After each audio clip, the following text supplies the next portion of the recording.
Well, hello and welcome to another KuppingerCole webinar. My name is Alexei Balaganski. I'm the lead analyst at KuppingerCole. And our topic for today is using deception for early and efficient threat detection. My guest speaker for this webinar is Wolfgang Halbartschlager, who is a sales engineer at Illusive Networks. And before we begin, just a few shameless advertising for KuppingerCole. We do offer a number of online events similar to this webinar in technology, but in a much bigger context and scale, if you will. So if you are interested in any of the topics listed on the slide, please do not hesitate to visit our website and register in advance. A few housekeeping words. You are all muted centrally, so you don't have to worry about your sound settings. We are making a recording of this webinar. It will be published on our website latest tomorrow, and everyone will get an email with a link. Also, we will publish this slide decks of both speakers as well. We will have a questions and answers session in the end of the webinar, but you are welcome to submit your questions at any time. You can use the questions box on the GoToWebinar control panel, which you probably see on the right side of your screen now. The agenda for today's webinar is typically structured into three parts. First, I will start with my part. I will be talking about the theoretical and high-level aspects of modern threat detection technologies, their challenges, and how distributed deception can actually overcome those. Then I will hand over to Wolfgang, who will be providing you a deeper technical overview of the technology. He's planning to have a live demo of the solution in action, so stay tuned for that part. And as I mentioned earlier, we will have a Q&A session in the end. And without further ado, let's just start with the first slide. And I don't think you will be interested in looking at my face now, so I will just switch my webcam off for the time being. Thank you. Oops. Right, like this. So the world is connected. On this slide, I tried to represent the way a typical, or crudely represent the way a typical modern IT infrastructure looks like for a sufficiently large enterprise. So you will no longer have that castle and moat, that network perimeter surrounding your on-premise corporate network, because your network extends into many, many places, including cloud or clouds, manufacturing areas, regional offices, mobile workers, contractors, partners, anywhere. And of course, you have data everywhere, you have connectivity everywhere, and everywhere you have potential attack surfaces, which somehow have to be protected, but the traditional approach no longer works.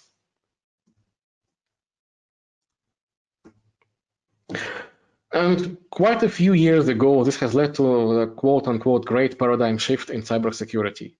Basically, the experts told, okay, we are no longer able to protect you the way we used to do it for decades earlier. So at least let's try to detect and identify every attack on your infrastructure as soon as possible. And just as an illustration, I've placed the screenshot of the famous MITRE attack framework, which basically shows you that on the different stages of a cyber attack, you can only think about protective measures very, very early in advance during the initial stages of the attack. All the other stages basically have you resort to reactive measures. You try to detect an attack, identify what's going on, and of course, try to mitigate the losses. And of course, this has led to a massive explosive growth in different kinds of security detection tools. You have tools for network security analytics, you have tools for endpoint security analytics, operational technologies, mobile, cloud, you name it.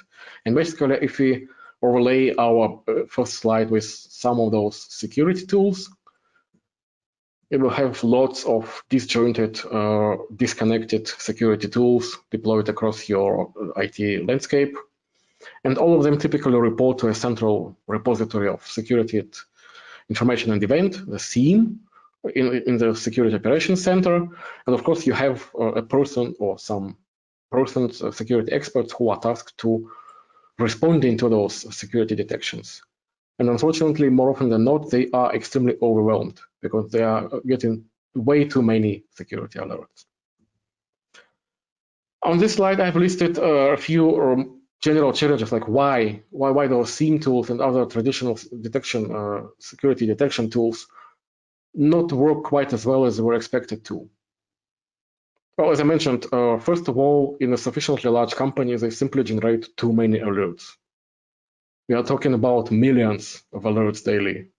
But even if you are a small company, if you only have a few hundreds, that's still way too many for a person to actually meaningfully respond to them, or at least understand what's going on. A lot of those alerts are actually false positives. They're just statistical noise generated by log management platforms or machine learning assisted or statistical methods which try to identify something which is not knowingly malicious, but at least looks suspicious. Many of those cases are simply false. And of course, all those tools are focusing on defense and detection. They are not aligned in thinking, if you will, with the way attackers typically operate. And in the end, you have all those challenges I've listed on the slide. So yes, you have a very high noise level, and of course, those events and alerts are generating. We're just generating a storage volume you have to pay for. You have too many false positives. You have very little automation and intelligence in terms of understanding which alert is more important than the other one. And of course, even if you do detect a problem and if you do manage to identify it in time, you still have to manually respond to those alerts. So you have to switch to a different console or type your IP address, for example, manually and look up what's going on there and how to block it, for example. So yeah, some time ago, there was even a motto, a slogan, if you will, that the SIEM is dead. Of course, the modern SIEM is by far more intelligent and more sophisticated than those first generation tools, but still there are people, there are experts who believe that traditional detection approach, when you only deal with everything, when you catch every alert and somehow you have to manage those volumes, they need some kind of a more reasonable replacement. And if you just step back and look at cybersecurity as a whole, on the left I've pasted that most traditional 5 stages of our NIST cybersecurity framework, which basically tell you that every cyber attack, at least every kind of mitigation of a cyber attack, goes through 5 stages. So you have to identify what's going on, you have to take some proactive measures, you have to detect the attack, you have to respond to it, and finally you have to recover. In this webinar, of course, we are not focusing on identification and recovery because it has not much to do with the attack itself. We are focusing on 3 aspects, like immediately before an attack, during the attack, and after the attack. And basically these are, after attack is obviously respond, during the attack is detect, but how should we call the stage before an attack, like when you are not experiencing an attack yet, but you are doing something in anticipation?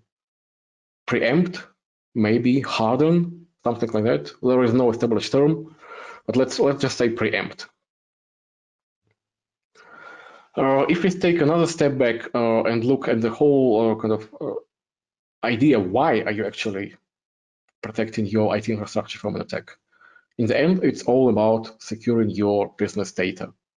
Your information, the digital data you have scattered across your on-prem, cloud, mobile, and other IT environments. On this slide, I've included the concept of the information protection lifecycle. This is a high-level, largely theoretical, even academic concept that KuppingerCole has come up with recently. My colleagues are currently developing and kind of going down into details and developing some additional research to explain how each stage of the information protection lifecycle is translated into specific tools and technologies and techniques.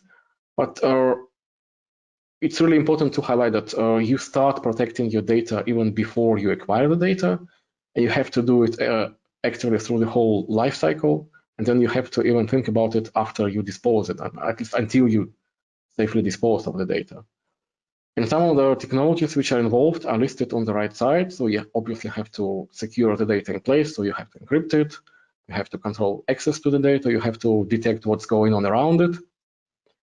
You have to contain the breaches. But last but not least, you also have to think about something which is called deception. And this is really the thing we are going to be talking about in this webinar, because deception is something which not many people think about as a sensible part of this life cycle, but in fact it is, and in some regards, in some aspects, it offers you a very substantial reduction of complexity and effort you need to invest into data protection. For the obvious reason that if you manage to distract an attacker away from your real data through some kind of a lure or a trap, then not only you actually keep your real data safe, but you provide your security analysts a much more deterministic security forensic data to identify what's going on, what kind of an attacker you have in your network, and how to isolate them as quickly as possible. Now, this is another ongoing part of our information protection lifecycle research, that we had to kind of understand which tools, which of those traditionally disjointed security tools are used at each stage of the IPLC life cycle. And of course, when we're talking about deceptions, the first thing which comes into mind are honeypots. Honeypots are by no means new. They have existed for decades. And the honeypot, of course, is a simulated IT environment, like a simulated server or workstation or a printer, if you will, which imitates the activities you typically see on a real system, at least on the networking level. And if you manage to lure the attacker to actually connect to that honeypot, you will always be one step ahead of them, because you will know about them, you will see what they do, which tools are they using, before they even get into your real system. The biggest problem with honeypots is that they are complicated. They're usually not sophisticated enough to emulate the full breadth of our system functionality, so they only focus on a very narrow aspect, like, for example, emulating a network connected printer.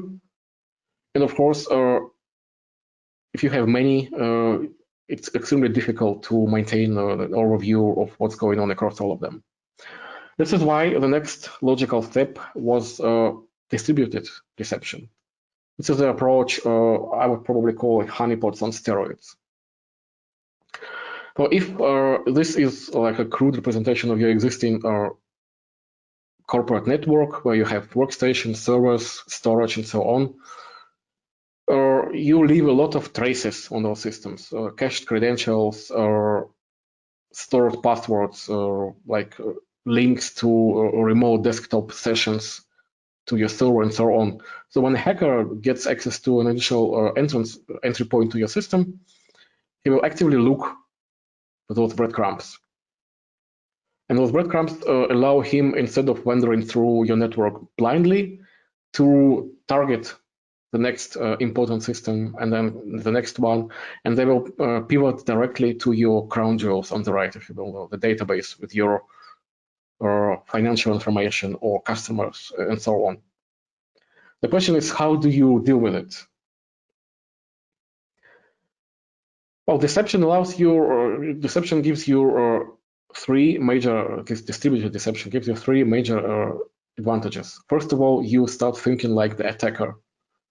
You no longer need to monitor all of your systems. You can identify which systems are those crown jewels, which systems are the most likely to be breached, and monitor only those primarily. Then, of course, you can deploy the lures on those credentials, which look like real ones, but actually lead you to a trap, a different system, which will allow you to intercept the attacker and understand their behavior before they actually get to your crown jewels. This is largely achieved through automation. So you can deploy thousands of those credentials with a single mouse click, and you can manage dozens or hundreds of those decoy systems centrally. But the best thing is that any security event, any alert generated by the systems will be 100% deterministic, because you always know that no legitimate user would ever touch those decoy systems. So any alert generated by that system is 100% true. So you basically avoid false positives. So this is an animation, if you will, of how those distributed deception system works. First, they identify those insecure connections between systems and try to block them, obviously by, for example, removing those cached credentials.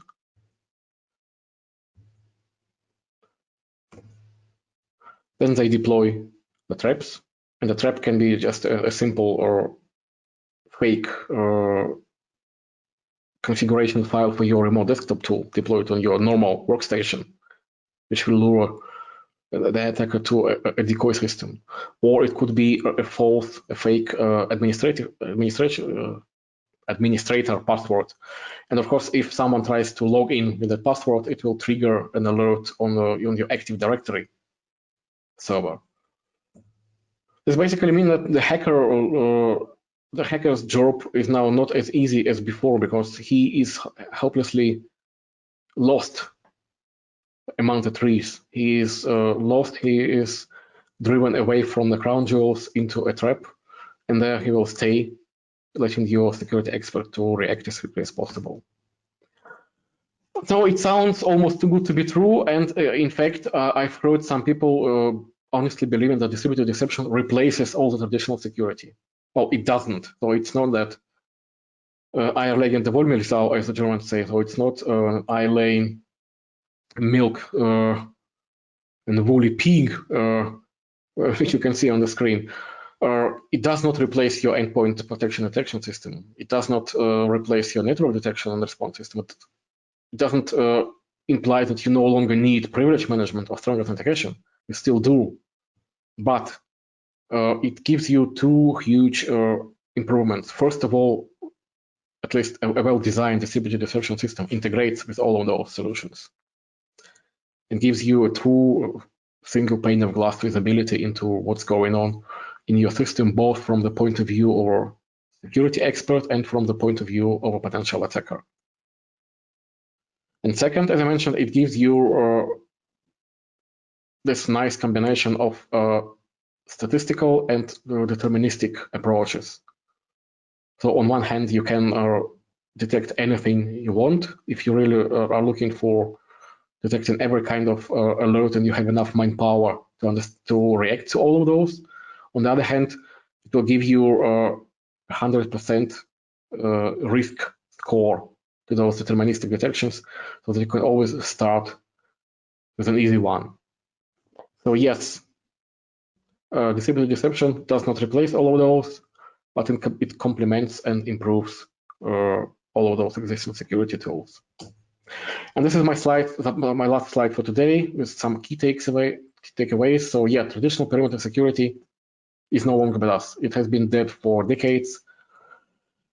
And yet that great paradigm shift was not the silver bullet. Forensic analytics is hugely important, but it won't save you from the attacks, because detecting everything just doesn't help. You have too many false positives. You have that dreaded alert fatigue, where even the best security analysts simply have no time to react, even to read every alert. Proactive hardening is still hugely relevant, but you have to understand that the old school approach, like firewalls and intrusion detection systems, no longer work.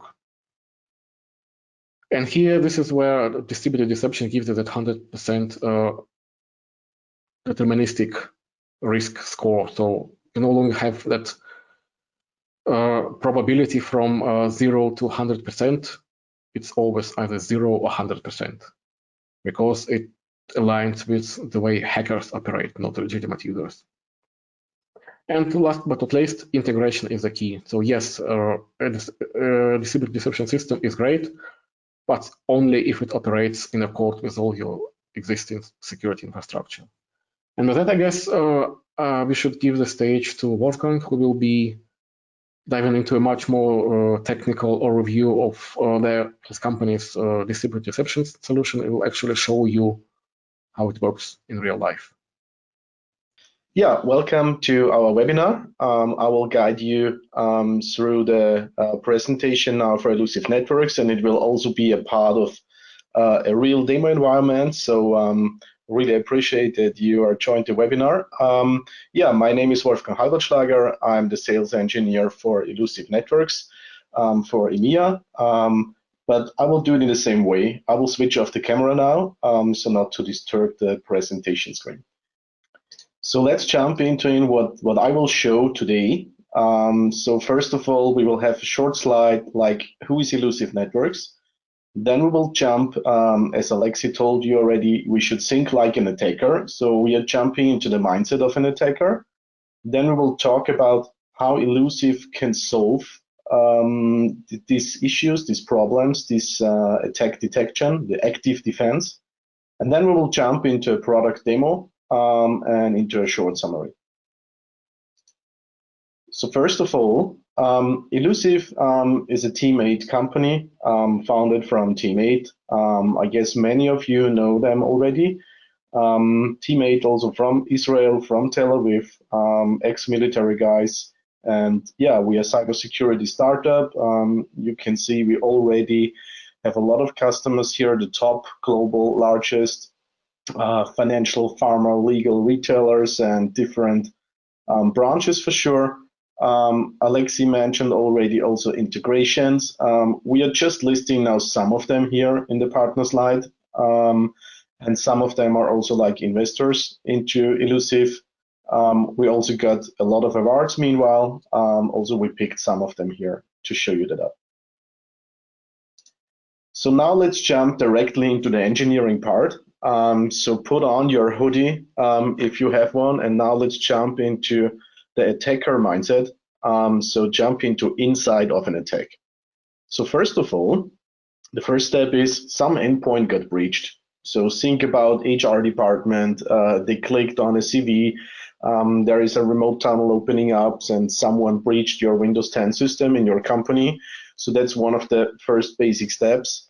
And then the next step is if you think about an attacker and if you breached already an endpoint, the next step would be what's trying to stop me here? So you will try to look at the process list. You will try to find out which kind of agents are running in their system, which kind of security solutions are installed in that environment, and which kind of systems are trying to stop me here.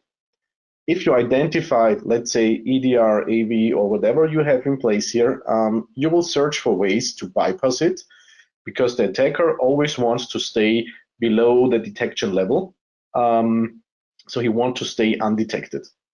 The next step is after he bypassed already your security mechanisms, he will try to get as many information about the endpoint and all other endpoints around him. So what he is doing is he will try to use specific malware and trying to get browser credentials. He will try to get Windows Credential Manager information. He will try to get cached connection and cached credential information because one of the reasons is if he just reuses old connection data that is just lying around in your network, he can also stay undetected if we are talking about behavior monitoring. So how does it work? He will collect these kind of tools, and then he will just reuse old connections and credentials on this system and moving laterally or sideways in the network until he reached your critical asset, your crown jewel. That's the way how an attacker is moving nowadays in such a network. Now we want to jump in and want to see which kind of steps Illusive is doing here to help you in these kind of situations. So Alexei told you already, we have a protect, detect, and respond part. And let's keep it like that. The protect will be our preempt. So this is called our model like Attack Surface Manager, or ASM in a short way. And what we are doing is we give you the view of an attacker of your network. So we give you exactly the pathways, the credential and connection information, the cached ones that are lying around into your network. And we will look really deep into that. So we are not identifying everything. We are looking for the risky stuff. So we are identifying based on a rule set. We're identifying critical connections, stored connections to critical assets, for example, browser-saved credentials, for example, SSH credentials, FileZilla credentials, MG Remote, RDP, and many, many others. And also user data stored on these machines, service users, and so on. And we will identify everything that is higher privileged as a standard domain user per default. And we will also identify connections to your crown jewels. We have also mechanisms to automate crown jewels detection. So if you don't know all your crown jewels, let's give us the possibility to look into your network and we can tell you where are your crown jewels. We can identify these kind of risks and automated, there is an option to clean them. So we are cleaning and doing a cyber hygiene through your whole network. So every risky connection that is in there, and we will speak about some examples later on in the product demo, can be deleted automatically. After we have done the cyber hygiene, the attacker already has no really options, no useful options to move in your network. There are no high privileged user credentials anymore. There are no critical connections anymore. So the attacker is already shrinked. So what we are doing now is we are planting through the whole network, we are planting deceptions. That's the orange circles that you can see. So based on that, what we have learned already from your network, from the attacker view, we are adopting this kind of information, your password policy, your naming conventions. We are also learning from each endpoint. So that means if this is an endpoint with Google Chrome, we will plant Google Chrome deceptions. If the endpoint uses a Firefox, we will use Firefox deceptions. So this will adopt automatically. And now imagine that someone breached your network and he's trying to look around, he's gathering all this kind of data, and for sure he will try to move and he will try to use some of the deceptive data. This will generate an alert immediately. So that's the detection part. And we are doing a real-time forensic. So if we detect someone uses a deceptive data, it could be a user, it could be a password, it could be a connection or whatever. We have something about over 70 deception techniques, different ones for sure. That are spread through the whole network. So every endpoint, every machine will be a trap from attacker's point of view for sure. And now you can also see we are generating a real-time forensic. We are generating, including a timeline. So even you can go back in time and take a look what was happening the past 7 days, the past 14 days or whatever data is there. What was happening before the attack? What was happening before the attack happened? Now let's jump into the product demo. So I will move now my Google Chrome into that screen. And now you can see my Google Chrome, and this is already the Illusive Networks graphical user interface. So we can see here these pink lines and the dots, and this is a network with around about 5,000 machines that we can see here from the attacker point of view. For sure, you can zoom in, you can focus on one of these points, you can see where the attacker from which endpoint to which machines he can move. You just have to hover it with your mouse, or you can use the filter section. You can see different colors for different kind of connections that we brought up. So this is a really, really great tool to get a different view of your network. So let's jump a little bit more into deep. Let's take a look at an attacker point of view into the network. So first of all, I want to show you that everything here is based on a rule set.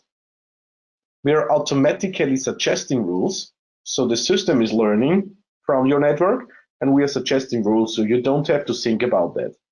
We are helping you here.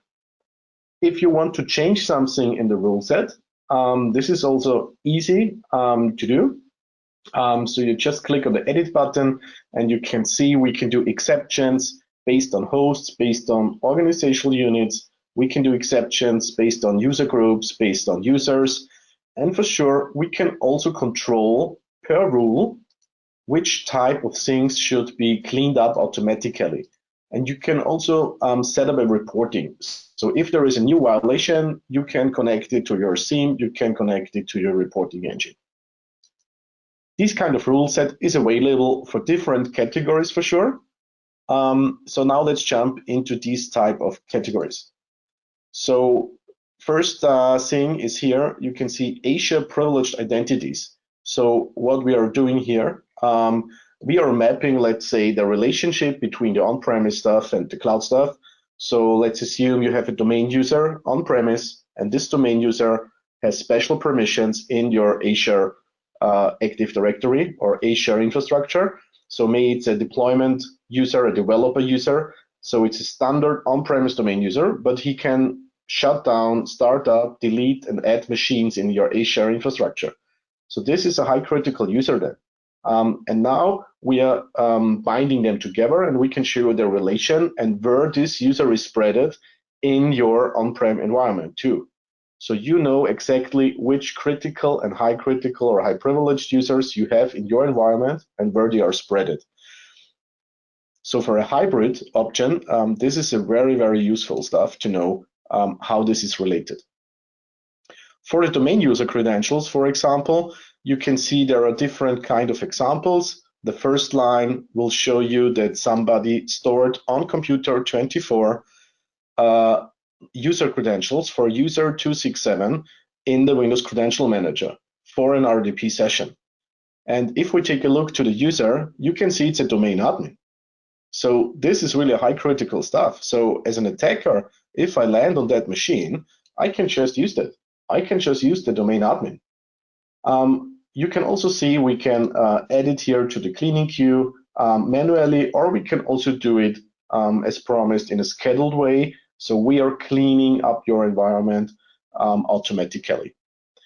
We can for sure do much more than the RDP stuff. We can also look for AWS CLI credentials, browser history, browser safe credentials, FTP stuff, database, network drives, local user admins, SSH. So you can see it's a long, long list already. And just to give you an example from a customer that I had some weeks ago, we found a local admin that was spreaded for sure for installation purpose, software installation purpose. It was spreaded to, let's say, 90% of all the machines. And for sure, this is not really something bad, but they were not aware of that this local admin is not just a standard domain user. It was a standard domain user with special privileges, so like role delegation, like a shadow admin, and he was able to be a domain admin in 2 steps.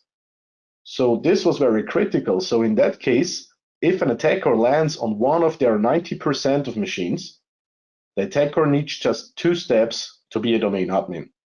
And they were not aware of. It was just some kind of misconfiguration. And we were really, really, after some hours of installing our software, we were able to show that up. Another point of view could be the crown jewel connection stuff. So the crown jewel connection stuff is focusing on the critical assets. So you can see here the domain controller, for example, or we can also see Amazon Web Service stuff here. Let's filter on another view. You can see the has credentials column. And if has credentials yes column is here, then we can also, so somebody stored credentials for this critical asset. So here we can see computer 21, and computer 21 stored to this terminal server for Amazon the credentials. The same, for example, if we look into the Chrome stuff. So also Google Chrome stored credentials on computer 55, user 310 has stored credentials to Amazon Web Service. So if, as from an attacker point of view, if I can grab that, I can just use that and log in into your infrastructure, your cloud infrastructure. Another point of view could be the local user administrators. So somehow maybe you have already a solution like Labs, Privileged Access Management, CyberArk, Beyond Trust, Hitachi, or whatever. And this solution should take care that you have an automatic password rollover for your unmanaged administrators. And we always see on customer side that sometimes the password rollover is not really working, or sometimes still there are unmanaged local admins that are even not managed with your PAM solution. And just another example, it was another customer from my POC installations. We found a user, a local admin user on a very, very critical server. And this user had last password set 2010. And we asked the chief information security officer, like, okay, what's about this user? Because, you know, it's a critical machine. Last password set from the local admin was 2010. So I would maybe guess that user and password could be the same. And the guy told me, yeah, it's not used anymore. It doesn't matter. And then I was clicking here, and then I was able to show that this user was, in the case of the customer, logged in one day before. And now it turns out really critical. And by the way, username and password was the same. So yeah, sometimes it was done in 2010 and these times. So it was just a misconfigured service user. So they changed this user for sure. They managed now the local admin with Labs, and they added a service user, a standard domain user with local admin permissions and password rollover and all this kind of stuff for that machine, and then the problem was solved. But also in that case, we were the only solution that were able to show that up. On the other hand, we can also show you the shadow admin stuff. So for example, we have here user 353, and user 353 is just a standard domain user. But still, as you can see on the right column, shortest distance, this user can take over a domain admin in one step. And it can be done because this user had add member permission to the domain admin group. And this is happening for so many things. So we had another customer with HR department, and the HR department, each HR guy had a software on his computer for new employees. So if a new employees entered the company, they get a picture, they get the card, the smart card, and all this kind of stuff. And they also just choose the department where this new employee will work, and then this software automatically adds the Active Directory user and put it into the right groups. So the service user for that software needs for sure the add member permissions. But now imagine it's an HR department, and especially an HR department gets covered or taken over very easily. So if an attacker lands on one of the HR machines, taking over the service user, and then can be a domain admin in one step. We also take a look to suspicious files. So we are taking a look for hashes, for running processes on all the machines that are in the scope. And if the virus total score, and show you the virus total score of that, because it could be that your antivirus 1 week ago was not able to detect it because it was not covered already, but it could be that later on it gets detected. So let's jump now into the next step. You can see here in the right side, the top crown jewels, the DC01, and we can see that it's reachable from 22 sources. So we can also show you the pathways. So let's click on that.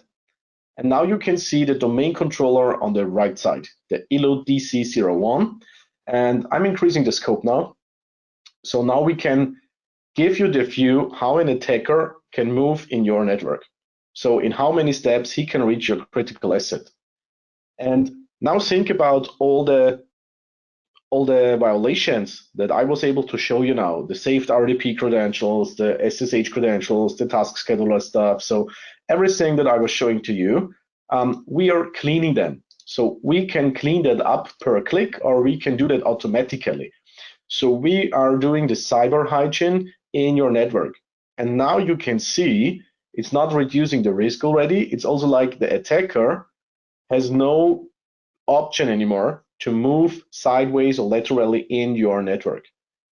That means that with this cyber hygiene, all other security tools that you have in place already are getting much more effective because you're forcing the attacker to be more aggressive.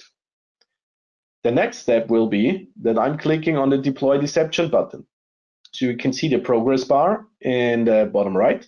And if I switch to the deceptive view, now it looks like that.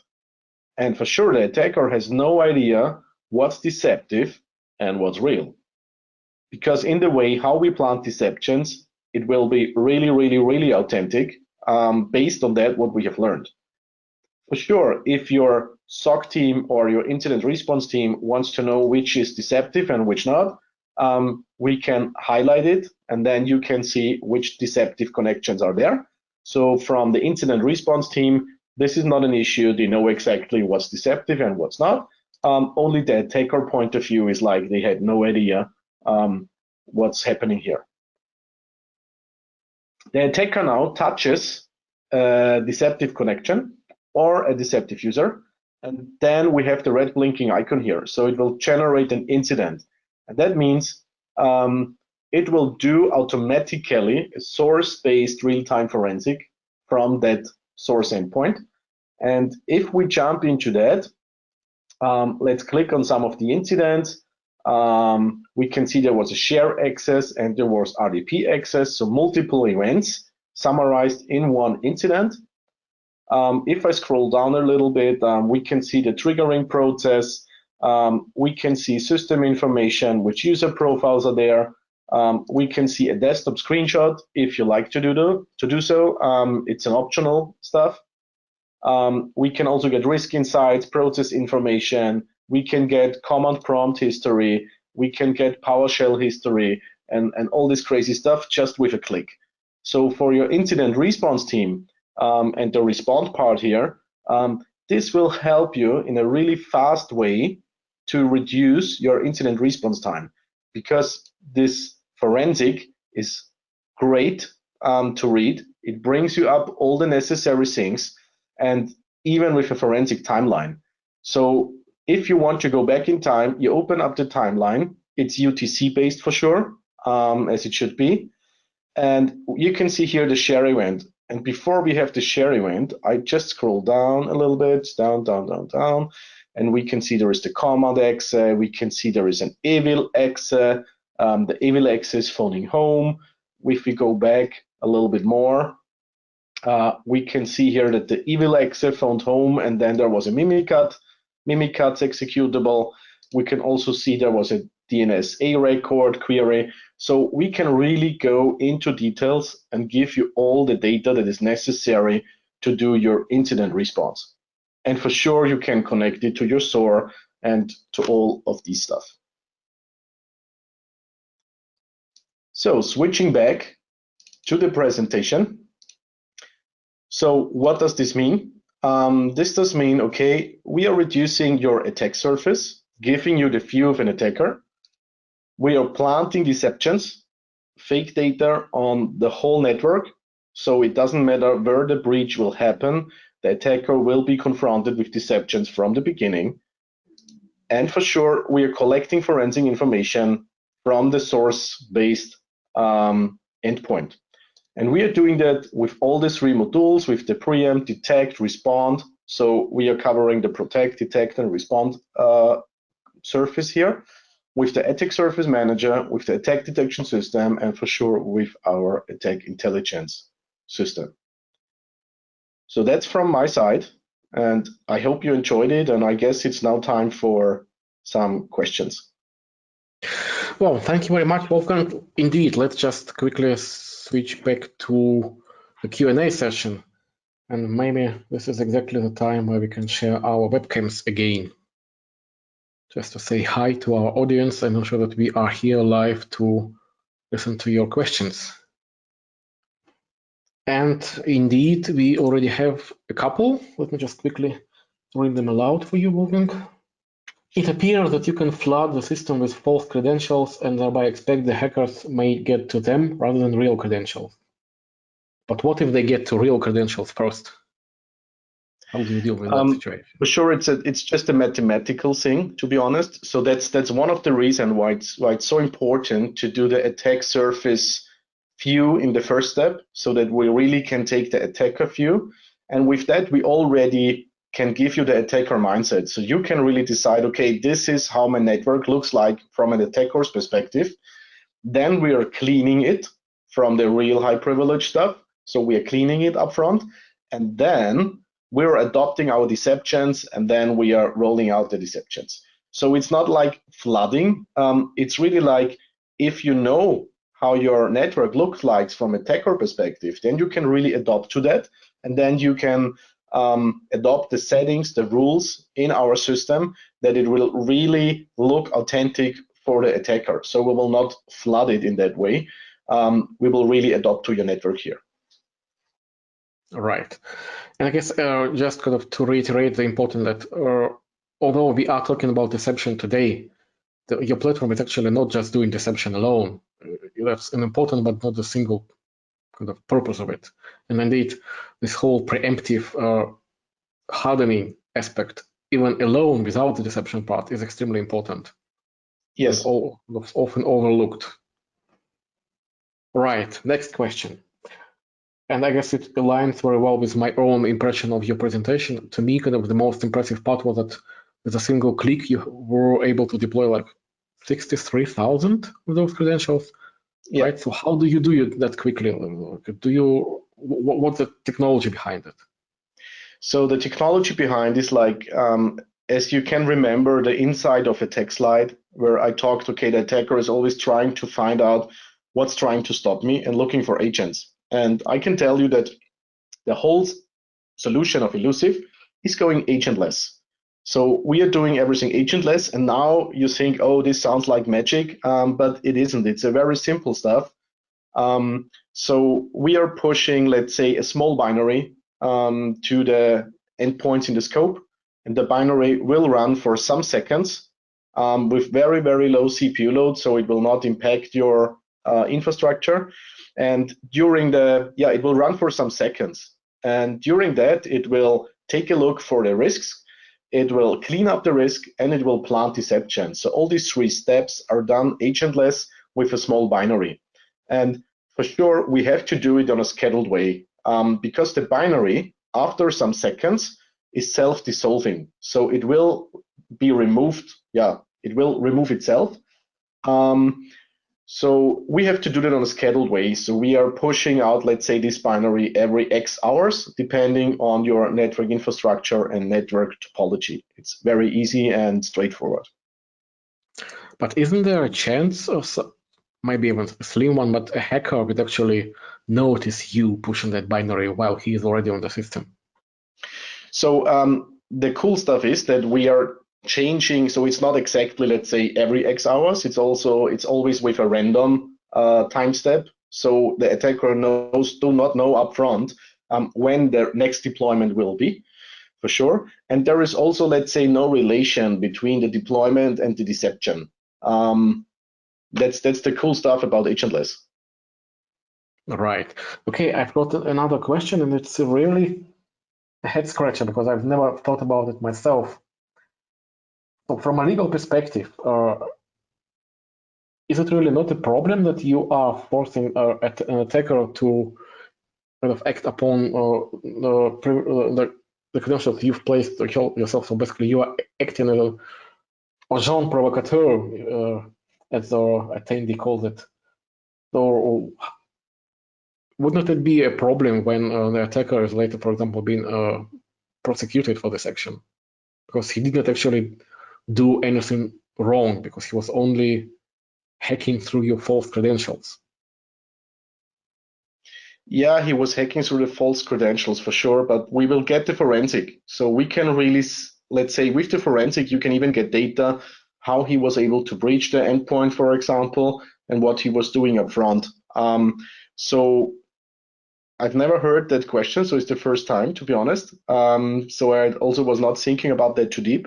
But still, it's not only, let's say, that only if an attacker trying to move or using deceptive data, we will catch him for sure. And the forensic will help you and to see what other kind of stuff the attacker maybe tried already on the endpoint and how he breached already.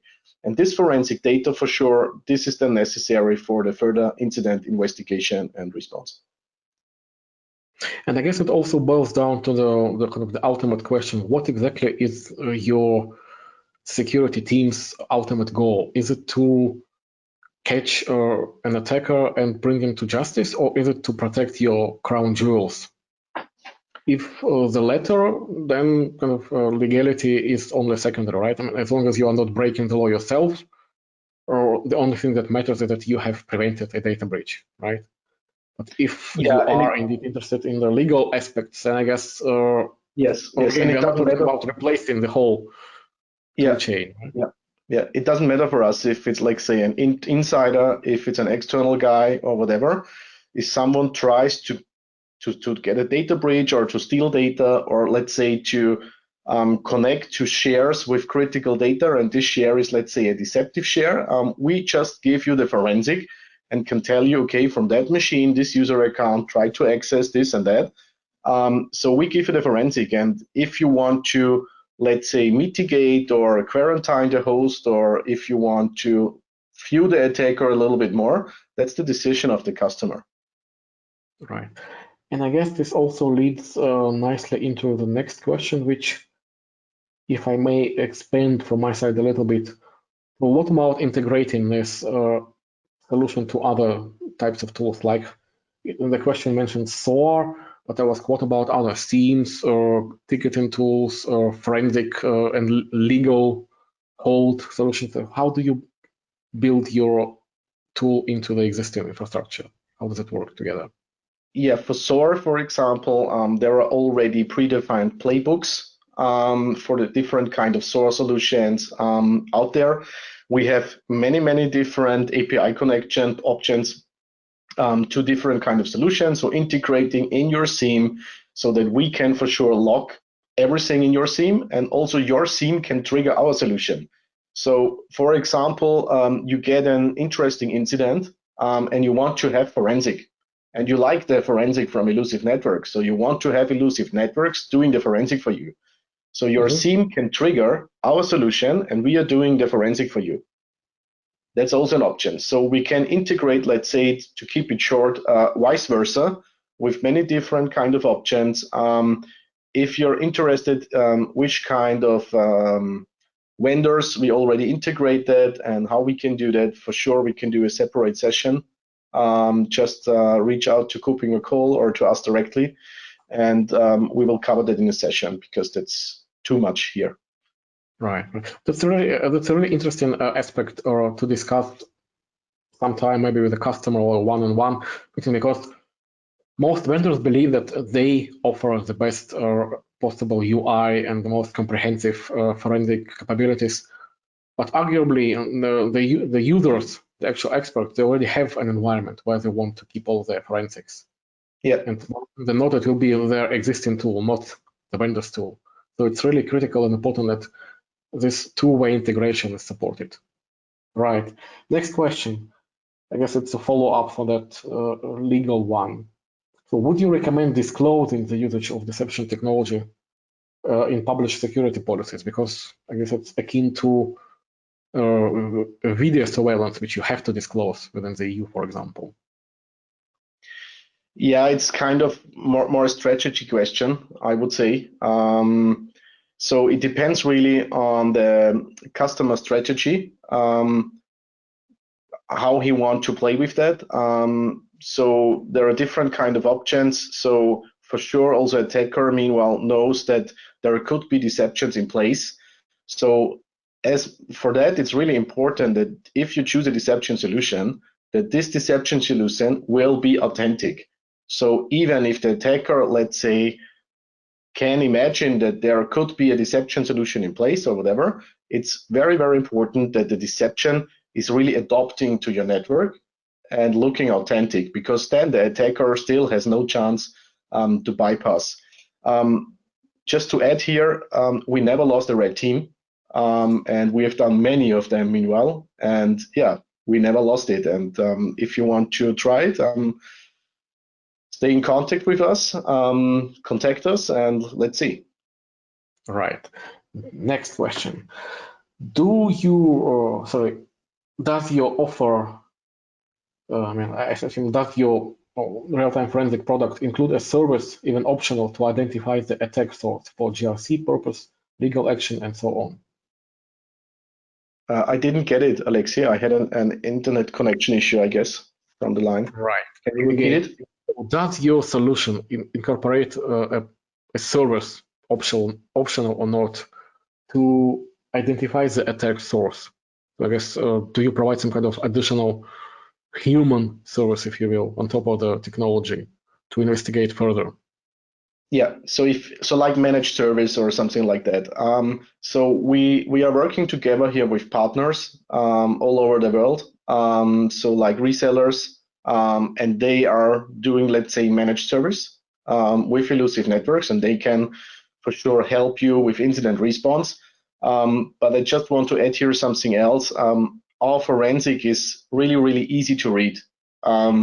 So our graphical user interface, as you were able to see, the forensic gives you the ability without to jump really, really deep into it to identify, is it a real risk? What's the reason behind, and so on. So if you use our forensic, for sure, you can do much more on your own. But yeah, managed service is possible for sure. Right. Next one. So if a hacker breaches your tool, would she gain access to all of the deception deployed and all other info gathered by the tool? Or do you have anything against it? It never happened, because yeah, if you rethink, I told you already, we never lost a red team, and there were really, really a lot of red teams. What we did, and also some red teams, they tried really to focus on our solution. Let's say, okay, we told them, okay, Illusive is in place, so be careful what you're doing, and you really also tried to investigate into our direction, into our software. Yeah, but no chance until now. So I would say challenge accepted. Okay, so you do have some measures built in, but of course, to show them all would not be exactly the wisest policy. But yeah, rest assured that you do have those protection. Right. Okay, do we have any more questions left? I think we have one more. I have to confess, I'm not entirely sure what it's supposed to ask, but so what's the app update mechanism and policy? I think we already discussed the update mechanism, but policy? Is it mean for the software itself, or is it mean for the deceptions and this kind of stuff? Well, maybe the original attendee will elaborate. We still have a minute left. But let's talk about kind of how do you update your solution when it's already deployed? Yeah, so the software itself, the management software, for example, it's been upgraded, let's say, in 10 or 15 minutes, double clicking, next. So that's very easy ongoing. And then for sure, there are different components in the network, and they can be centrally upgraded from the management server. So you just have to do it on one machine, and the management server can upgrade all the others automatically. Okay, great. And I guess we have just reached the top of the hour, and we don't have any more questions. So thank you very much, Wolfgang. Thank you very much to all of our attendees for sticking with us for a whole hour. Hope to see some of you in our future webinars. Stay safe, stay healthy, and have a nice day. Thank you. Goodbye.